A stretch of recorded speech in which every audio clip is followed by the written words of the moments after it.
السلام عليكم، نهاركم زين ان شاء الله يا ربي. تقولوا وش هي هذه؟ انا جبت لكم افضل علاج منزلي.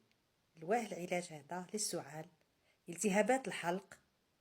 صدقوني راهو بزاف مليح وحتى مرضى الربو. تبعوني وتشوفوا هاد الوصفه كيف راني درتها، هاد العلاج كيف درتو. صدقوني الفصل هذا راهو بزاف صعيب للناس كامل، يعني خصوصا اللي عندهم تما يمرضوا بزاف بالزدرة بالالتهابات تاع الحلق، عندهم السعال.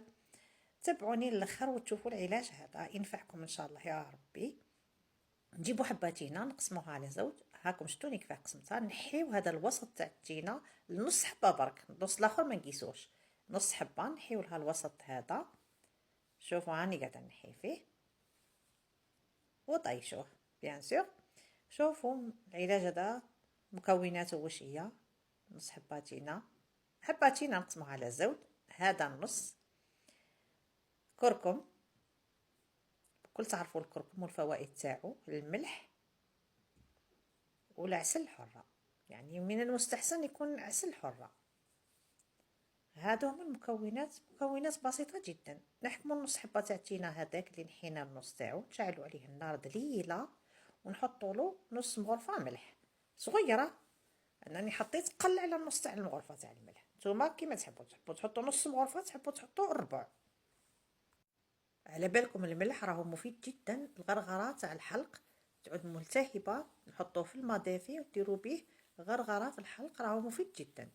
الخلطه هذه راهي فيها شويه ملح، الكركم راكم شفتوني حطيت مغرفه كركم، حطيت الملح، حطيت مغرفه كركم صغيره برك، مغرفه تاع الكركم، ونغطي بالنص تاع التينه الاخر. ثم ها هي تينه كامله، النص حطيناه فوق النار، حطينا له الملح والكركم، والنص الاخر غطينا به ودلينا النار وخلينا التينه تاعنا تسخن مليح حتى لدرجة تشوفوا الفقاعات اللي دارت. شفتوا كيفاه عامل الفقاعات.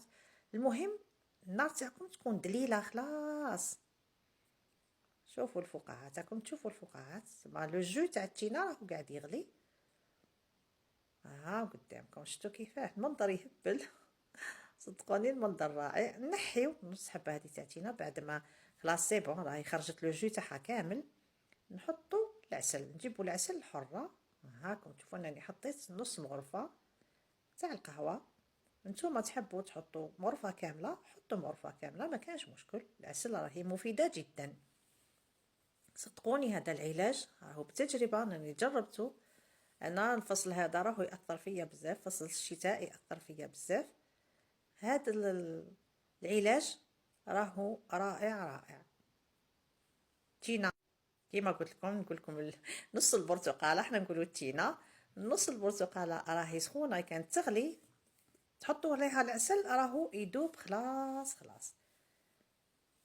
شوفوا كيفاه، شفتوا كيفاه العسل كيفاه ولا داب وتخلط مع الكركم والملح والجو تاع التينه. شفتوا كيفاه العسل عاد ما كانش، شوفوا تخلط. وناكلوا بالمغرفه هكا، تشربوه هكا بالمغرفه. صدقوني راهو رائع رائع. كما تعرفوا الكركم راهو مليح بزاف للالتهابات، كما تكون الالتهاب راهو مليح ليه الكركم. العسل الحرة ما نهضروش تاني، راهي رائعة. شوفوا هاني كريز قدامكم. السلام عليكم.